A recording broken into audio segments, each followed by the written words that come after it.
Hi friends, ఎలా ఉన్నారు? అందరూ బాగుండాలని కోరుకుంటున్నాను. చూడండి ఫ్రెండ్స్, మేమైతే 15 రోజులకు ఏకాదశికి భజన చేస్తామండి. పొద్దుందాకా పనికి పోయి వచ్చిన తర్వాత సాయంత్రం చేస్తామండి. గుళ్ళో భజన చేస్తున్నామండి. చూడండి ఫ్రెండ్స్, బాగా మందిమైతే ఏం లేం కానీ ఒక 9 మందిమైతే వచ్చామండి. ఆంజనేయుని గుడి ఉందండి మా ఊళ్ళో, ఆ గుళ్ళోనే చేస్తామండి. 15 రోజులకు ఒకసారి కంపల్సరిగా చేస్తామండి. ఏకాదశికి చేస్తామండి. చూసారా ఫ్రెండ్స్, మా గుడి ఎలా ఉందో?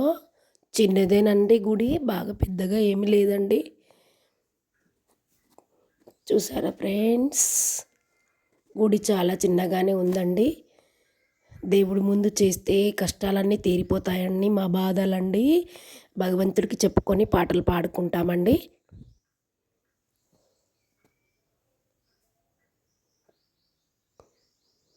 చూసారా ఫ్రెండ్స్? Okay friends, bye.